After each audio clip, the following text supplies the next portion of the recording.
presentar su libro y seguir siguiendo ayudándonos a reflexionar. Gracias por venir, Julieta Infantino.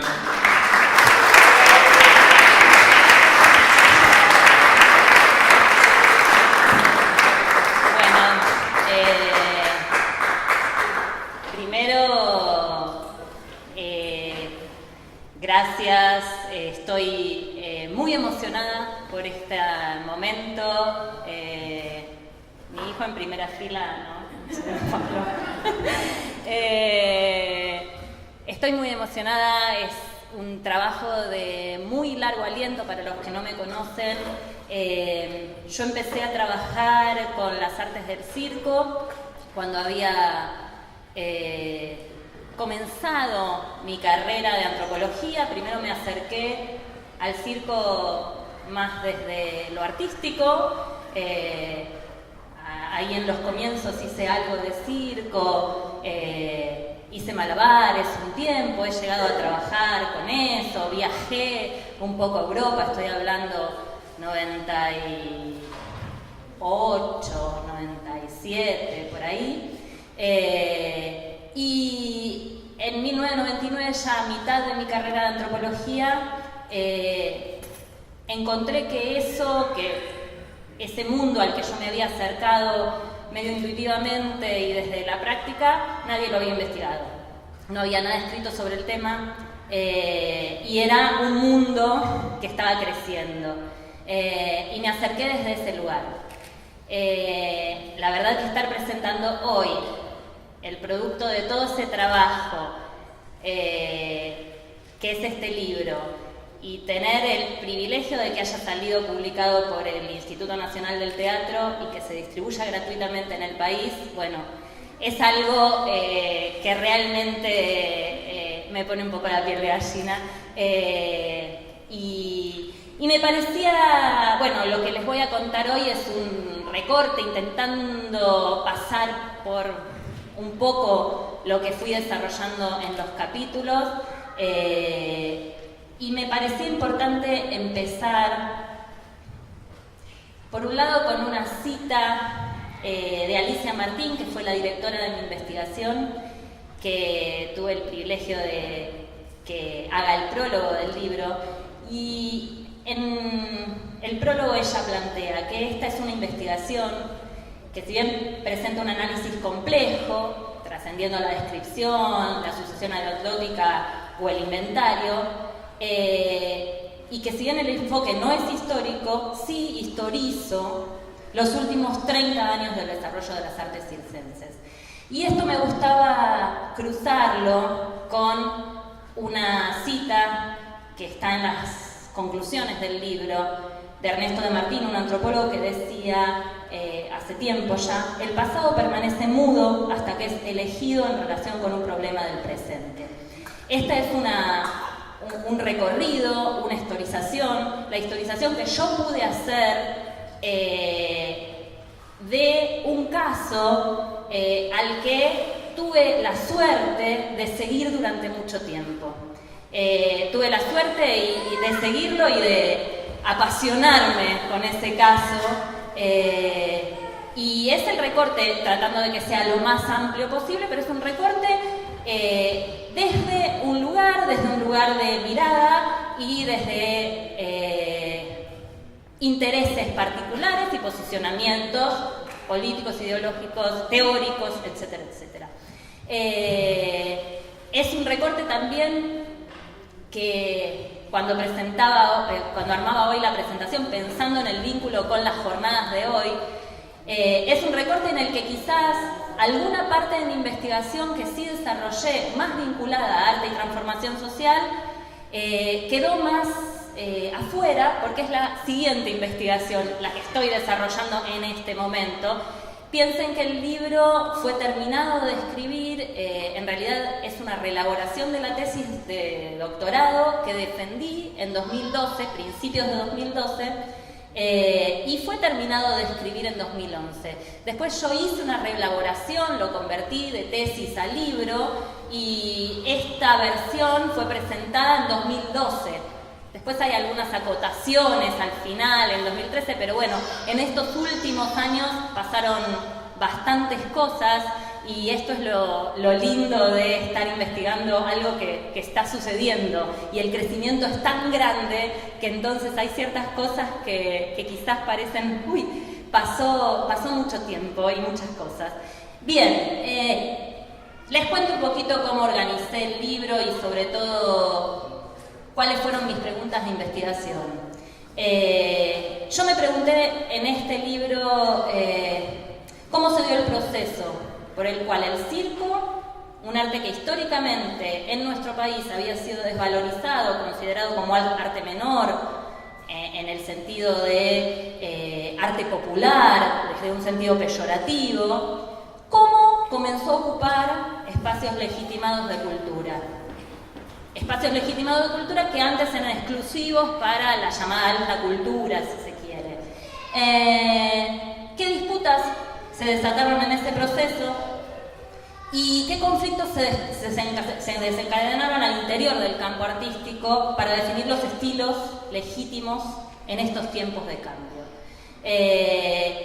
En todo mi trabajo yo traté de analizar, además, qué había hecho en todo este proceso el Estado desde las políticas culturales para reconocer o no estas artes desde los 80 hasta la actualidad, desde los 80 postdictatoriales hasta la actualidad, y qué habían hecho los artistas, qué estrategias habían generado los artistas para reproducir sus propias prácticas. Entonces, el libro, si bien parte desde los 80 postdictadura, yo planteo por qué hablo de resurgimiento postdictadura, y para contestar eso remonto un poquito la historia a entender el lugar que ocupó el circo en Argentina.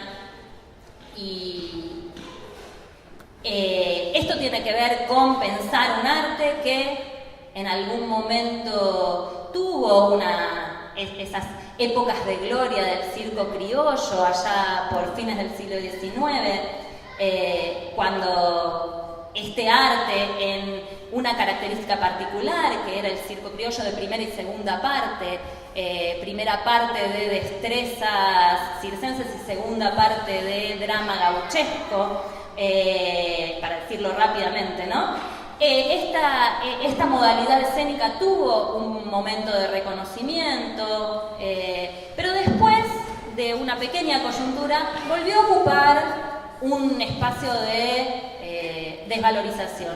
Digo desvalorización desde espacios de legitimación artística, ¿no?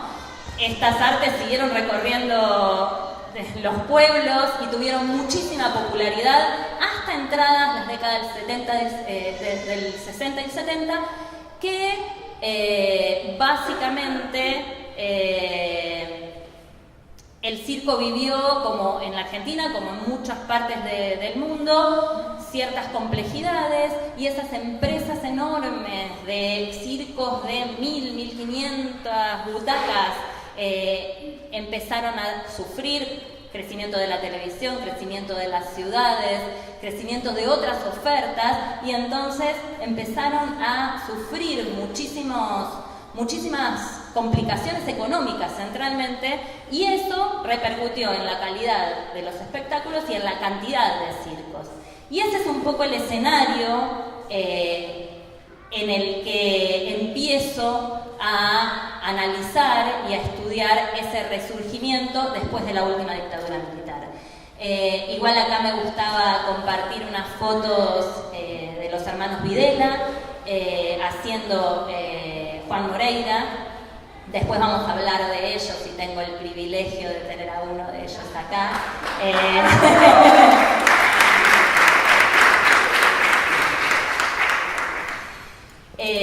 Bien. Entonces, les decía que el libro está organizado en periodos. Los 80, los 90 y los 2000, tratando de analizar qué había pasado en cada uno de esos momentos. Al primer periodo lo llamé los antecedentes de este resurgimiento del arte del circo en la ciudad de Buenos Aires. Y trabajé acá, por un lado, el contexto de época, los 80 postdictatoriales, un momento particular, un momento de apertura democrática, un momento de mucha libertad y de mucha experimentación. Y en cuanto específicamente a la cuestión artística, un momento que cruza la recuperación de ciertos lenguajes populares, locales, murga, candombe, circo, tango, etc., con lo nuevo, lo que iba llegando en un momento de apertura, y con el espacio callejero, esta posibilidad de apropiarse del espacio callejero después de salir de la dictadura militar. Entonces trabajé acá como con 3 líneas de antecedentes de lo que va a pasar en los 90. Por un lado, la conformación de ciertos grupos más provenientes del teatro que empiezan a recuperar ese viejo circo criollo. Acá hay una foto de Catalina Sur, pero varios grupos de teatro que se conforman en lo que se llamó el MOTEPO, Movimiento de Teatro Popular, que empiezan a recuperar algunos de los lenguajes de ese viejo circo criollo y también algunas de las disciplinas escénicas. Por otro lado, otra línea que tiene que ver con la escuela de mimo de Ángel Elizondo y cierta invasión de mimos, los que somos más grandes por ahí nos acordamos, una cierta presencia muy importante de mimos en las calles de Buenos Aires, pero más allá de eso, ¿cómo se cruza la escuela de Ángel Elizondo, el payaso Chacobachi, los talleres de Cristina Moreira, los talleres de clown de Cristina Moreira, y ahí tenemos una foto del Club del Clown, ciertos eslabones de un mundillo de renovación de las artes escénicas en general que se cruza bastante con el circo. Y por último, y el antecedente quizás más destacado, es la apertura de la Escuela de Circo Criollo en 1982, cuando los hermanos Videla deciden que es momento de incorporar sangre nueva y de cambiar esa modalidad de reproducción de las artes del circo, que era bastante cerrada a las familias, y que a partir de la apertura de la Escuela de Circo Criollo, como dicen ellos en algunos pasajes del libro, fue un boom, fue como tirar una piedra y que esto se expanda y el sueño de ellos se expanda, porque mucha gente estaba muy ávida por aprender estos lenguajes que, piensen los más jóvenes, no había donde aprenderlos, no había escuelas como ahora, la cantidad que hay. Entonces, este es uno de los puntos centrales de este momento. Entonces, bueno, trabajé este periodo. Por supuesto, acá yo trabajo también con lo que fueron las políticas culturales del momento y ese momento de apertura democrática y de apelación a la participación ciudadana después de la dictadura militar, y entonces cómo eso va jugando un momento particular que conforma esto que llamé los antecedentes. En el capítulo siguiente, el capítulo 2 de la tesis, lo que trabajo es lo que llamé el resurgimiento del arte del circo, y yo parto en este trabajo analizando, por un lado, en este capítulo, por un lado, el surgimiento en paralelo a principios de la década de lo que podemos llamar nuevo circo, lo que podríamos llamar nuevo circo y circo callejero. Y acá hago una acotación. Yo trabajé mucho con estas categorías, como lo que llamamos en antropología categorías nativas. Son categorías que están dando vueltas. Ahora, son categorías que se disputan. Son categorías que están, por supuesto, íntimamente relacionadas con otra categoría, que es la del circo tradicional.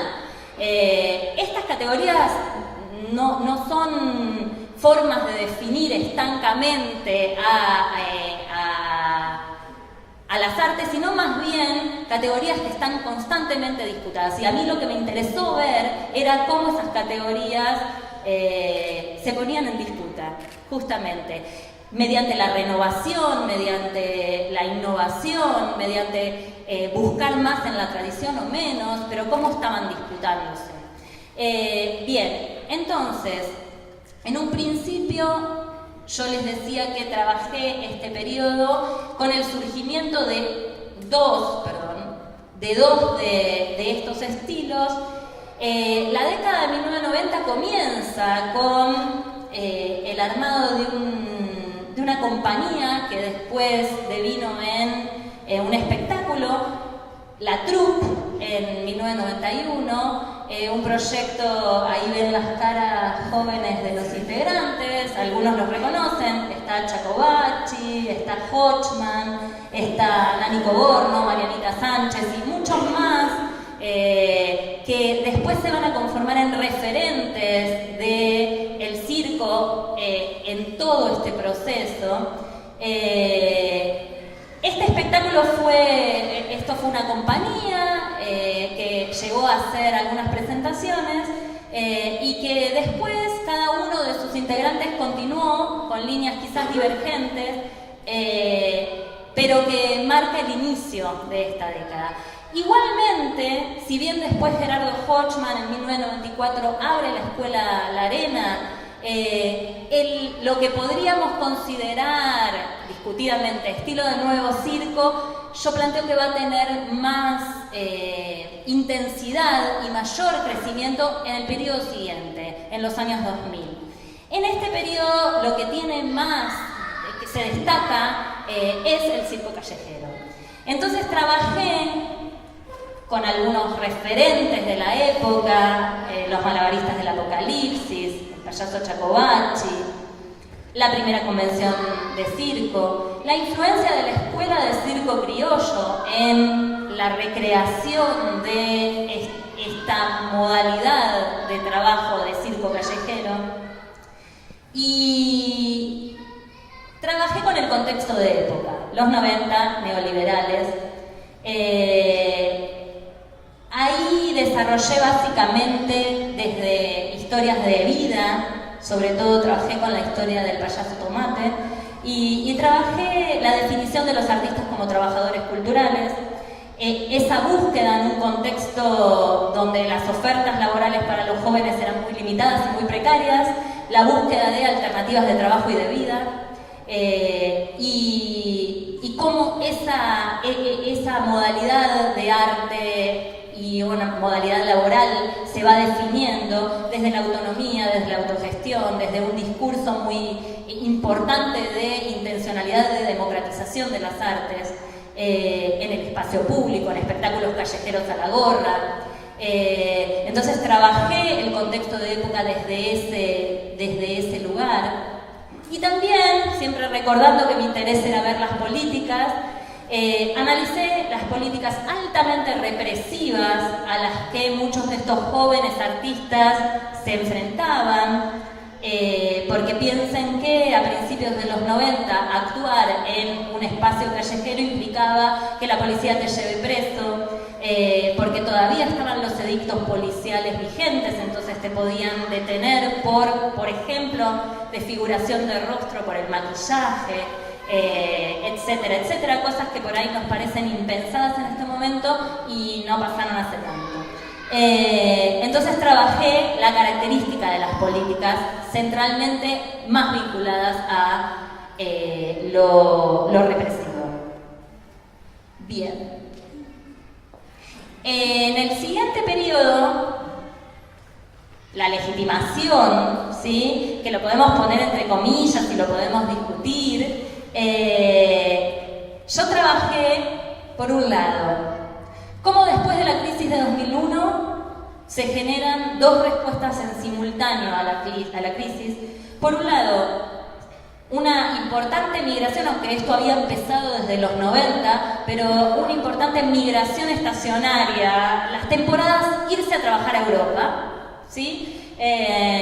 Comenzó a a ser algo más generalizado. Y entonces la mayor parte de los artistas callejeros más profesionalizados comienzan a irse a trabajar a Europa porque acá era muy difícil trabajar. Y en paralelo empiezan a abrirse nuevos espacios de enseñanza.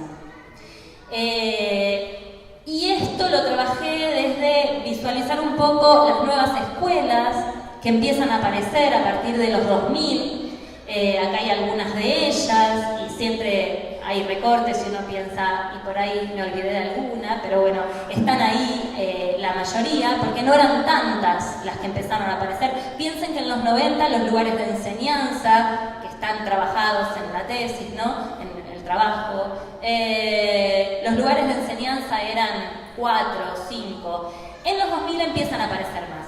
En los 90 estaba la Escuela del Circo Criollo, la Escuela de Arena, el Galpón B, alguno más el Forte Garrizone, algunas cosas más, y en los 2000 empiezan a aparecer muchos espacios más. Y ahora, si pensamos en lo que es ahora, en los últimos años, bueno, yo planteo en las acotaciones que hice al final de la tesis que en este momento yo no podría contar desde esta estrategia de investigación, desde la antropología misma, ¿no? Que no trabaja con estadísticas, que trabaja con el cara a cara, el charlar con la gente. No podría rastrear todas las escuelas que hay y todos los espacios de enseñanza que hay en Ciudad de Buenos Aires. Siempre mi recorte estuvo focalizado acá. Ni hablar de todos los crecimientos enormes que hubo en otros lugares del país. Pero bueno, esto a partir de los 2000 también se replica en muchísimas otras provincias del país y además en los 90 cada provincia del país tiene también sus historias, pero bueno, esto está focalizado en la Ciudad de Buenos Aires. Bien, lo que trabajé muchísimo en estas nuevas escuelas es la aparición de una oferta y demanda, ¿no? de una nueva modalidad de trabajo, que son los talleres de circo, que están apuntados ya no a esos trabajadores culturales, sino a poder disfrutar de una clase de tela, de trapecio, como un hobby, que no sea necesariamente como voy al gimnasio, voy a una escuela. Entonces, esa modalidad que empezó a aparecer, cambiada, matizada, pero empezó a abrir una nueva alternativa de trabajo en ese momento, una nueva alternativa de trabajo para muchos artistas, desde la docencia. También trabajé como a mediados de los 2000, el circo se puso de moda, es una forma bastante... una estrategia para mostrarlo. El circo venía creciendo desde antes y quizás el análisis que hago de la novela de Natalia Oreiro en 2004, cuando Natalia Oreiro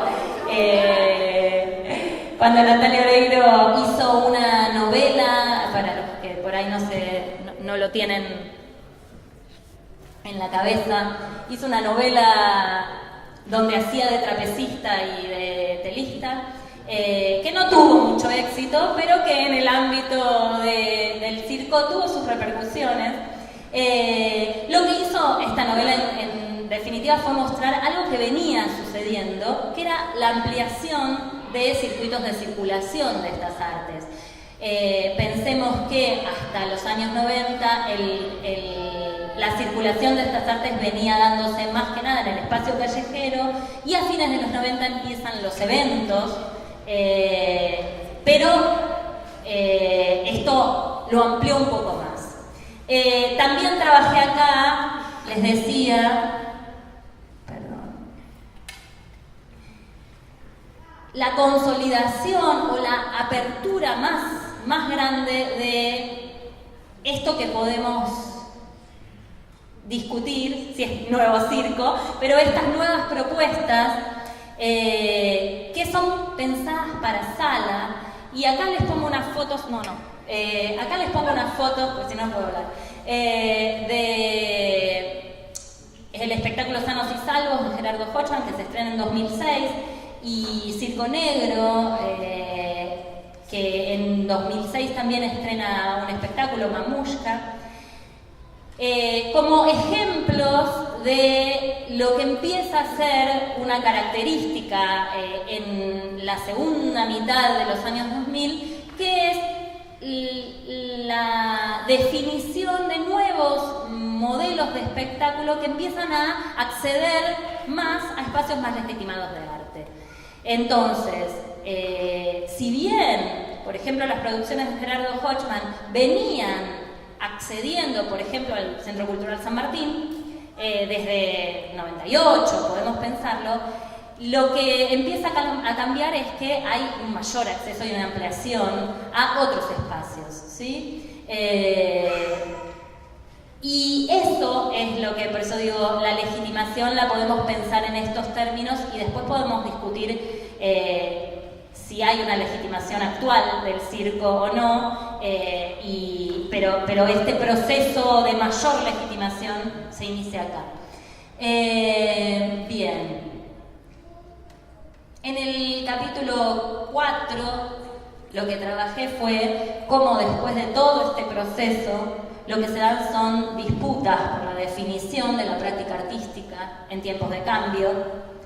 Me gustaba mostrarlo con esta gráfica que fue usada en una de las convenciones de circo, cómo esta historia vieja y del circo se recupera desde el presente y cómo eso genera disputas. Entonces analicé acá cómo es la disputa en relación a el estilo de circo, qué se recupera del pasado y qué no, cuál es la disputa en relación a el rol social del arte, lo que podríamos llamar rol social del arte, y ahí cuánto de popular le queda cuando se legitima, cuánto de independencia y cómo esto se discute y se debate dentro de la formación cultural circense, como lo definí. Y también trabajé en este capítulo 4 en cuanto a políticas culturales, el desarrollo de nuevas modalidades de trabajo desde la gestión, y ahí recorro un poco la historia de Circo Social del Sur como organización social que venía trabajando desde los 90 y que en 2002 se convierte en asociación civil sin fines de lucro, y trabajo un poco, aunque esto es más del actual momento de investigación, trabajo un poco este terreno de las artes y la transformación social y la gestión de esto desde una organización social. Los vínculos con el Estado, los vínculos con la financiación internacional, los vínculos con la financiación local, etcétera, etcétera. No lo trabajo del todo, pero es algún esbozo y después continuará. En el último capítulo trabajo cómo en un momento que era esperable que se lance una política oficial de fomento de las artes del circo en la ciudad, porque venían habiendo diferentes políticas desestructuradas, desconectadas, poco integradas, pero venía habiendo políticas desde el Estado local para fomentar las artes en la ciudad. En 2009 se lanzó el programa oficial de política pública, el programa Polo Circo, con el primer Festival Internacional de Circo de Buenos Aires en 2009. Entonces, básicamente en este trabajo yo analizo las tensiones que generó el lanzamiento de una política pública, las grandes promesas y las tensiones que generó. Es bastante complejo ese capítulo, tiene bastante para leer, léanlo. Y analizo realmente las dinámicas de conflicto que se dan entre en una coyuntura muy particular, un nuevo gobierno de Mauricio Macri que había iniciado en 2007-2008, porque inicia en diciembre de 2007, y en 2008 en materia de políticas culturales había iniciado con ciertas particularidades, como el anuncio de recortes a programas, como por ejemplo el programa cultural en barrios. Analizo ese clima de descontento que había en la ciudad y cómo el lanzamiento del Polo Circo atraviesa ese contexto político-social particular. Analicé centralmente disputas entre sentidos diferenciales de pensar el rol de las políticas públicas, sintetizado y muy esquemático acá, los mega eventos versus el fomento del arte local, y cómo esa diferencia de pensar la política pública generó conflictos. En 2011 estaba terminando la tesis, escribiendo los últimos capítulos de la tesis, y después de muchos años de análisis y de ciertas cuestiones que yo hasta lo había escrito en algunos artículos, que me parecía quizás una falencia de la formación cultural circense, la falta de organización para demandar reconocimiento desde el Estado, a un grupo de gente se les ocurrió juntarse, y entonces tuve que abordar eso también en la tesis, y me acerqué a Circo Abierto. Circo Abierto en su inicio planteó una denuncia al funcionamiento del Polo Circo, a la que adhirieron 500 artistas, y después esa denuncia siguió su curso, pero básicamente me interesó analizar cómo un grupo de artistas se organizó para demandar una política cultural más inclusiva, y cómo después eso trascendió y no quedó en la mera denuncia, sino que mostró una importancia en la intención de lograr mejorar las condiciones de producción y reproducción de las artes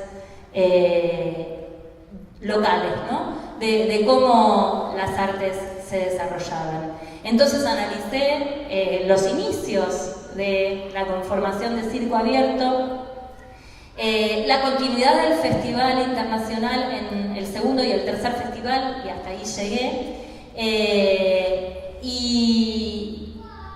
y finalmente, una de las conclusiones, entre varias otras, tiene que ver con cierta orientación reciente de la formación cultural circense hacia la demanda al Estado por la garantía de derechos culturales.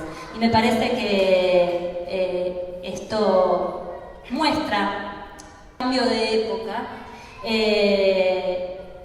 En los 90 los cirqueros se afianzaron en su resistencia al Estado, claramente. Los cirqueros y muchos jóvenes, en las conclusiones yo también soy parte de esos jóvenes que en los 90 nos afianzamos resistiendo al Estado, pensando con una imposibilidad de pensar al Estado, sacando de los gobiernos, al Estado como garante de derechos.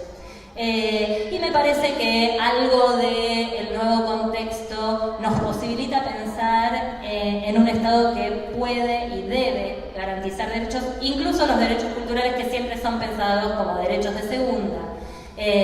Y entonces en este sentido creo que el estar pensando una ley desde Circo Abierto, que lo mencionaron recién, y el que no está muy interesado, hay algunos desarrollos importantes ya hechos, el estar pensando en la posibilidad de demandar al Estado reconocimiento es una de las conclusiones a las que llegué. Y también En las conclusiones yo también planteo cómo acá se vincula por ejemplo, con respecto a las carpas de circo, cómo hay una vuelta también a la tradición. Estos grupos que se habían quizás definido como espectáculos de circo sin carpa, en un momento en el que la carpa era visualizada como algo que desvalorizaba el espectáculo de circo, actualmente en un momento de mayor legitimación, las carpas empezaron a tener otro lugar. Y entonces tenemos el orgullo de tener algunas compañías que ya tienen nuevas carpas de circo y la posibilidad de pensar en la demanda, también al Estado, por legislación más clara para las carpas del circo, y algo de eso recorro las conclusiones. Y bueno, hasta aquí llegó, les agradezco a todos.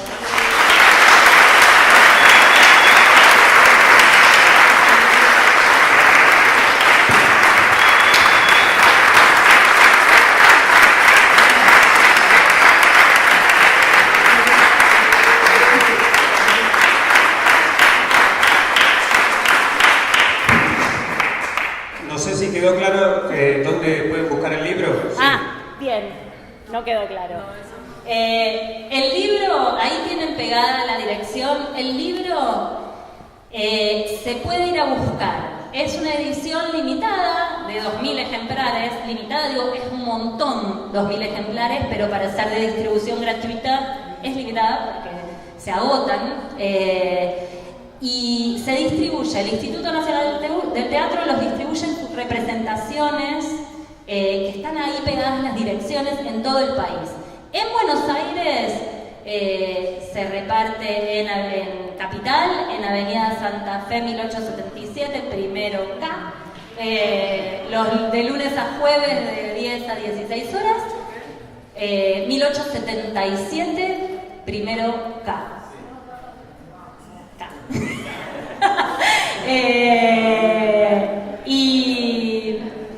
En las provincias, ahí tienen las direcciones, hay que acercarse, hay en La Plata también, si hay gente de La Plata, hay una dirección, y hay que acercarse e ir a buscarlo. Después va a estar subido a internet a la página del Instituto Nacional del Teatro, y se van a sortear 20 hoy en día.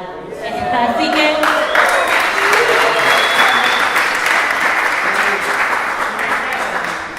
el sorteo lo vamos a hacer después del taller que viene a continuación. Y dos cositas más. Una es que Julieta, aparte de escribir el libro y de hacer muchas cosas, es la que nos ayudó con los fundamentos de una futura ley de circo, que esos están en el blog para que los puedan ir estudiando ahí y opinando, que dentro de no sabemos exactamente cuánto, o habíamos puesto fecha, mes y pico, vamos a hacer una cosa que va a ser como un foro respecto a la ley de circo para que tratemos de escucharnos todos dando la opinión sobre lo que pensamos de lo que debería ser una ley de circo. Y también en aquella mesa hay unas revistitas de circo abierto que son a voluntad, que el precio lo ponen ustedes. Nos pueden poner más de 100 pesos si se llevan una revista, si se llevan dos, sí. Así que pasen por ahí, que la revistita es como gráficamente, para no tener que encender la computadora, cuenta un poquitito de la historia y ayuda a pensar en el futuro.